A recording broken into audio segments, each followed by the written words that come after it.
Students, in this video I am going to start numerical integration, which is based on interpolation. Fine. So first formula is Newton-Cotes quadrature formula. This is the general formula. What is our aim? Our aim is to integrate the function f of x from limit xn not to xn. Here f of x is not given to you. In place of f of x we have a data. Fine. So we have data with us. For example, here we have data. We have data x0, x1, x2 and so on. Finally xn, and these are the value f0, f1, f2, fn. So if you draw, so what is given to you at x0, 1, x2, xn? We have these values. These values are given to you. Fine. So now aim is to find integrate here. Integration means the area. So suppose this is the actual curve. This is the actual curve. So what is the aim? Aim is to find out this area bounded by this curve. But since exact curve is not given to you, rather than we are having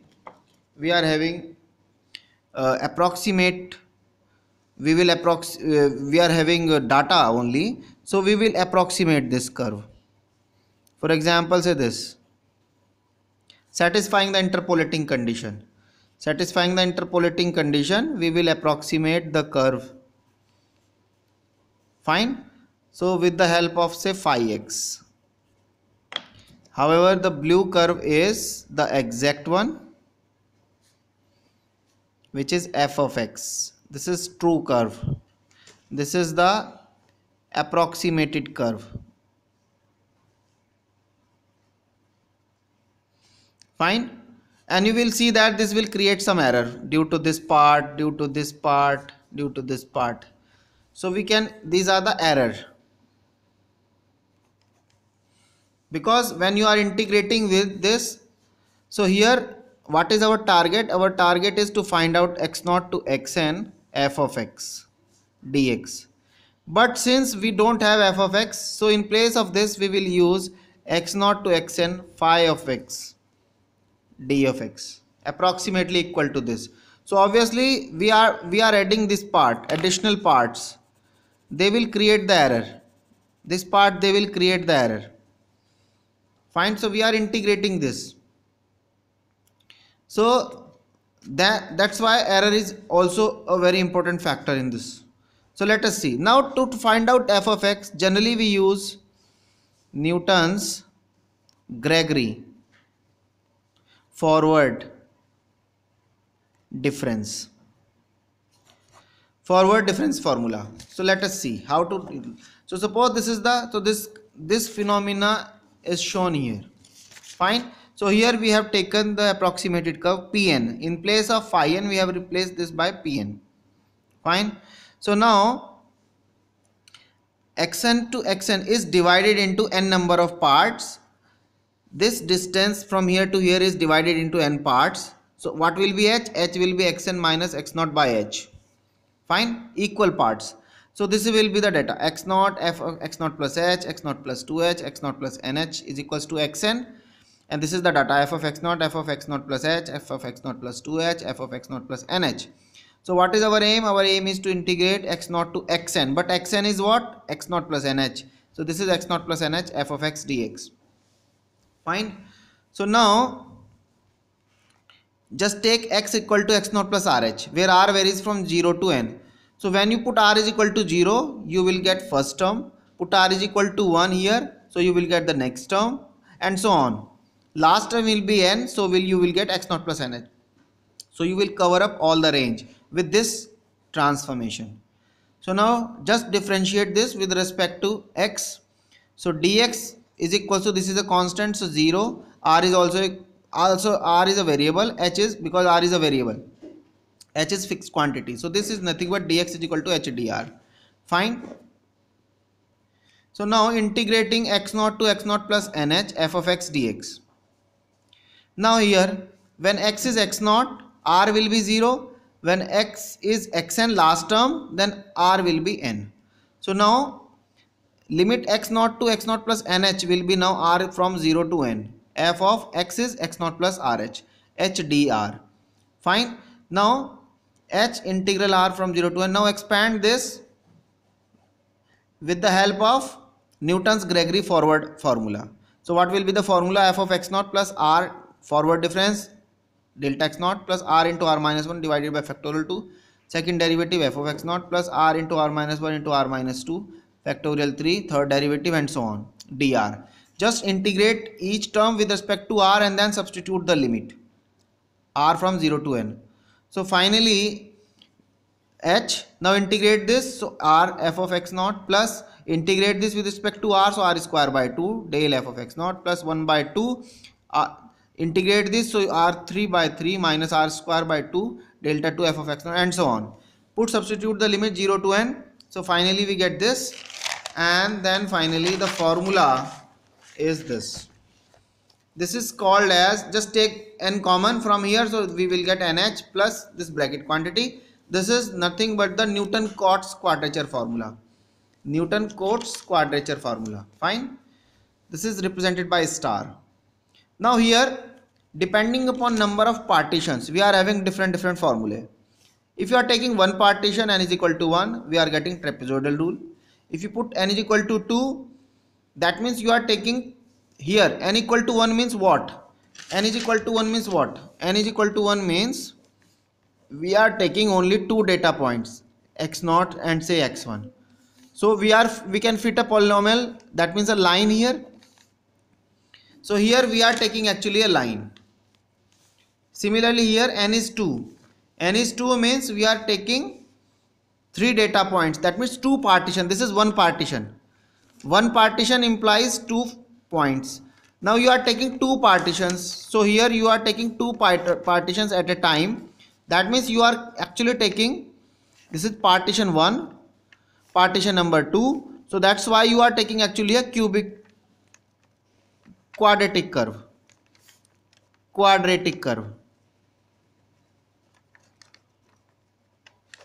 Here we are having 3 points. Two partition, partition number 2.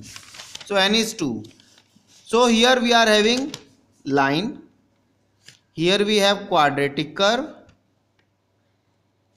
here we have cubic, and so on. So when n is 2, we are having formula Simpson's 1/3 rule. N is equal to 3, we are having Simpson's 3/8 rule. When n is 4, then Boole's rule, and when n is equal to 6, Wadley's rule. So these are the specific cases. Now we will establish one by one. So let us say first formula, when n is equal to 1, trapezoidal rule. So this is trapezoidal rule. So here we are taking one partition. So let us take, this is the data, x0 and x1, f of x0 and f of x1. So obviously we can fit a degree, we can fit a polynomial of degree 1. So here is the data. So here we are taking 2 points at a time and we are linearizing this, so through a line. Fine. So f of x0, f of x1, we are joining these 2 points through a line. So x0 to x0 plus h, f of x dx will be h. Now here just put n is equal to 1 in this formula.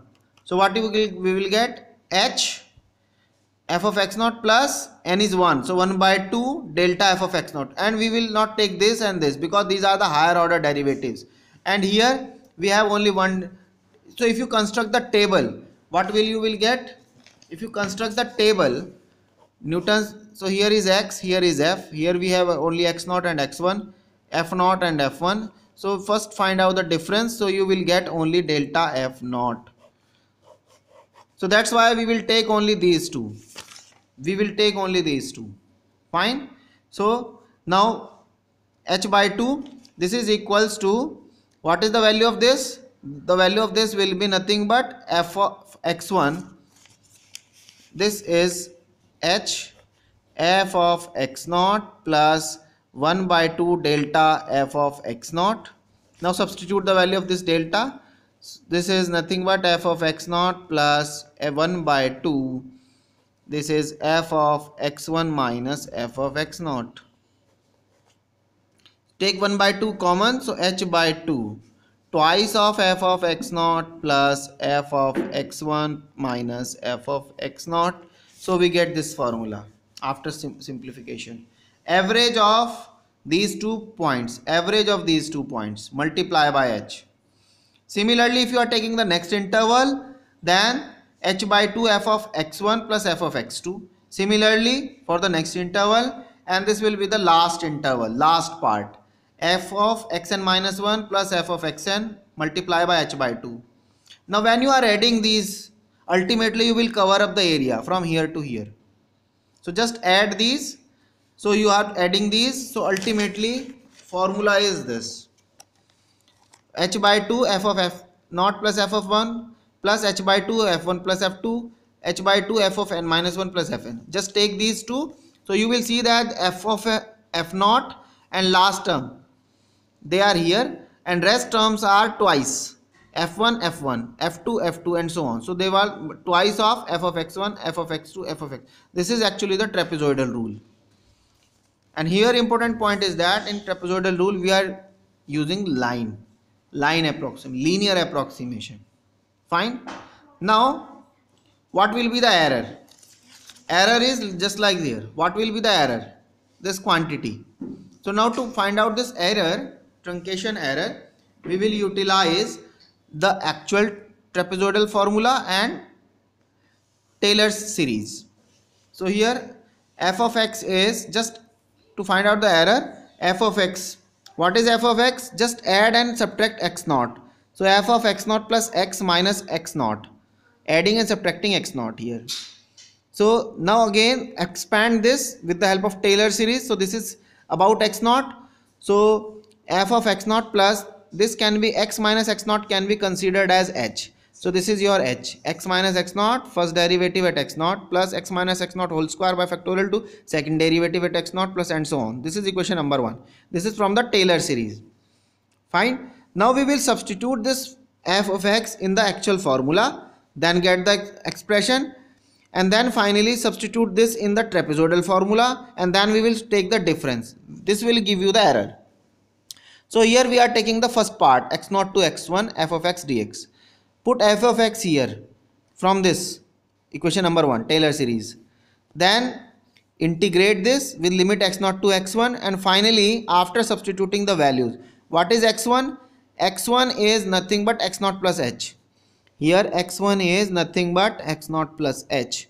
Finally substituting these values, so you will get this value, h of f of x0 plus h square by factorial 2, first derivative of f at x0 plus h cube by factorial 3, second derivative at x0 and so on. This is equation number 2.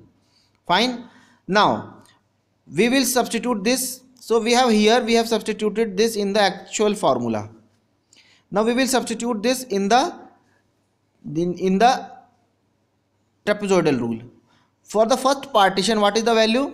x0 f of f dx is equals to h by 2 f of x1 plus f of x0. This is from the trapezoidal rule. Fine. Now here f of x1, we know that f of x1, put here f of x equal to x1 here. So f of x1 is equal to f of x0 plus x1 minus x0, first derivative plus x1 minus x0 whole square by factorial 2, second derivative at x0. Now substitute this value here. So what you will get? You will get h by 2 f of x1. F of x1 is this value plus f of x0. So f of x0 plus f of x0, they will be same. So that's why twice of f of x0 plus this value. So this will, now we are having two, this is equation number 4. So now we are having two values of this integral. One is from the true formula by substituting the value of f of x with the help of Taylor series. So this is the value, and the next is this. So take the difference. Take the difference. This will be the error, and error is here.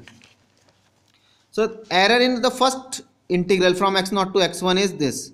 This is the error, because if you will see here is same, both will be same, they will be same. The difference will be from the second difference.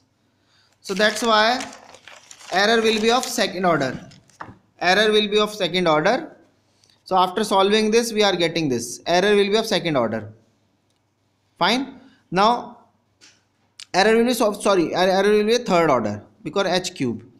Similarly, error in the, so this is the error in x0 x1, this is the error.